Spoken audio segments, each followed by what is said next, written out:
I'm Heath Lambert, and you're listening to Marked by Grace, a podcast applying the grace of Jesus to all of life.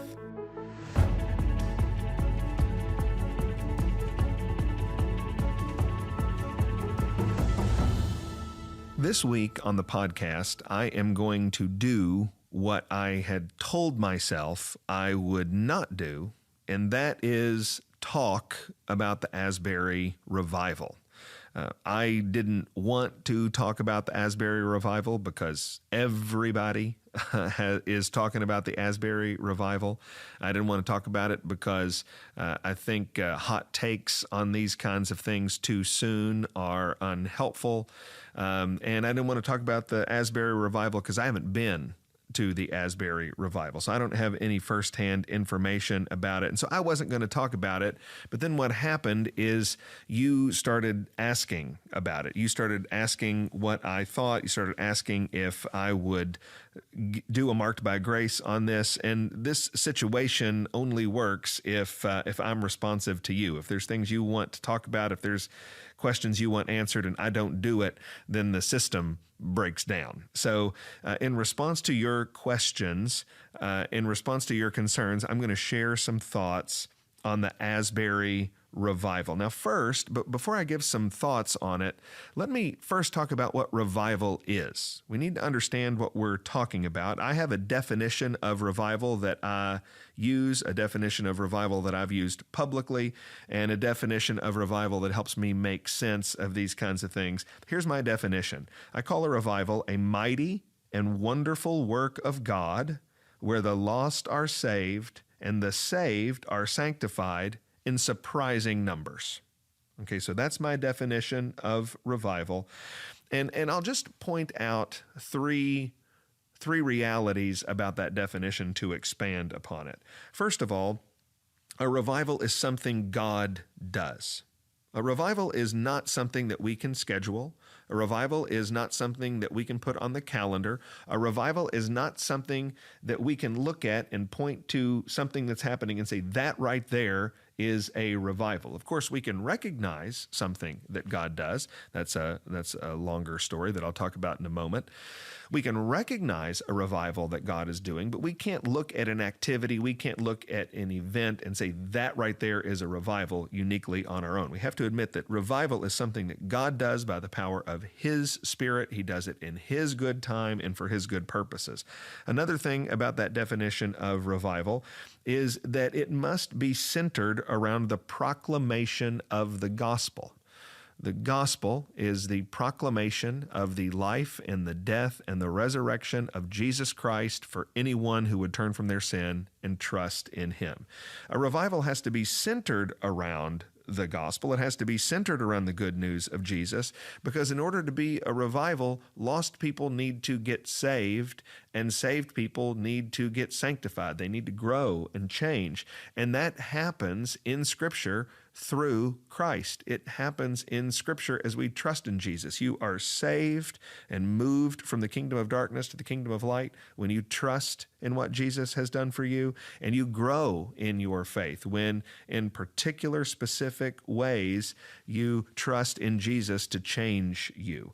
And so there is no revival without a clear announcement of who Jesus is and what He has done. And then a third thing that I would say, to expand on that definition, is that a revival has to be mighty and surprising. Whenever anyone is saved, we would say that is a movement of the Holy Spirit. Whenever anyone grows in their faith, we would say that is a work of God.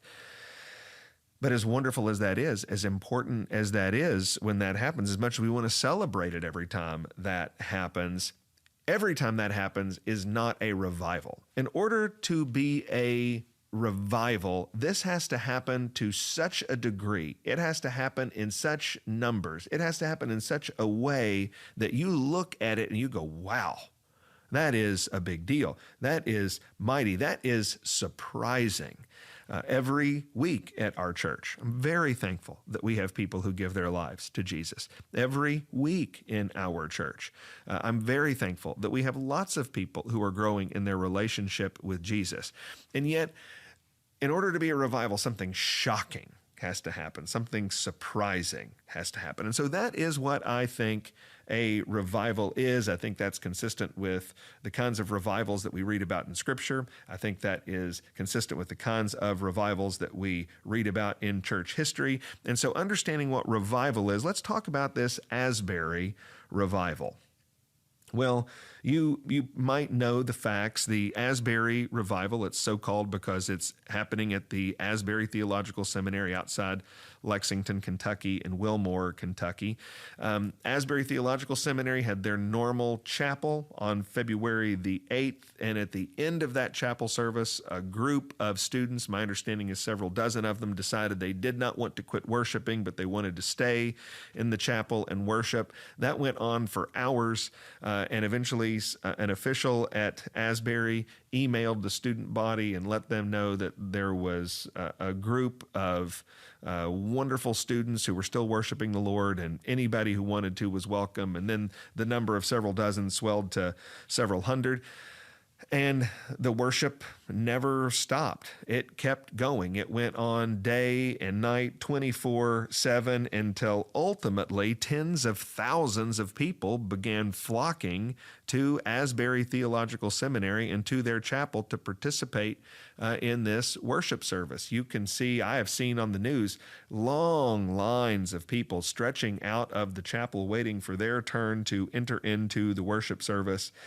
It has become an extended time of worship, and the campus officials finally decided it was so many people were coming and there was so much distraction even there around Wilmore that Monday the 20th of February would be the final day for the public service. Of course, the seminary is the school, the college is still going to continue to have worship services for their students, but those services will no longer be public, and any public services are going to be moved off-site to a venue that can handle more people. And so the formal dates, I think we could say right now for this event, was February the 8th is when it started, and the last public service was going to be held on Monday the 20th.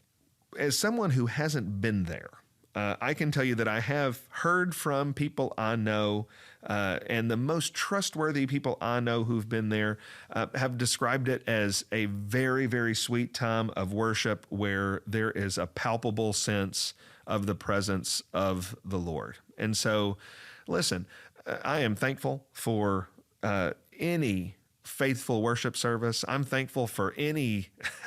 More than thankful. I'm praying every day for a faithful stirring of the Spirit and the power of God. And so the question is, how do we evaluate what's going on in Asbury? Well, first of all, we need to say that we must evaluate it. We don't have the freedom not to evaluate it. We can't take it for granted. If revival is something God does and not something we declare, then we have a responsibility to evaluate it. And in 1 John chapter 4, verse 1, this command comes, "Beloved, do not believe every spirit, but test the spirits to see whether they are from God." The Bible authors know we live in a world where spiritual things happen all the time, but not every spirit is a good spirit. Not every spirit is a spirit from the Lord. Some spirits are dark and evil and wicked and unhelpful. And so we have this command in the Bible that we need to test the spirits. And so as we look at this claim of something profoundly spiritual happening, we're being very biblical. We're being very spiritual ourselves. As the Holy Spirit inspired the Bible, we are following the Spirit when we obey the word He has inspired. And here's what I'm going to do. Because I want to stop short of making a declaration about what's going on in Asbury. I don't think anybody knows what's going on in Asbury. These things, clarity will come, but I don't think anybody can have it right now. What I'm going to do is I'm going to ask some questions. That's the best way I'm evaluating this right now. And my first question is, do we want to think of revival as an extended season of worship? Is that what revival is? Well, listen, I think worship is going to be a part of revival. I think worship is going to be one of the sweet elements of revival. But as I said in my definition of revival earlier, it does take more than extended worship in order to be classified as a revival.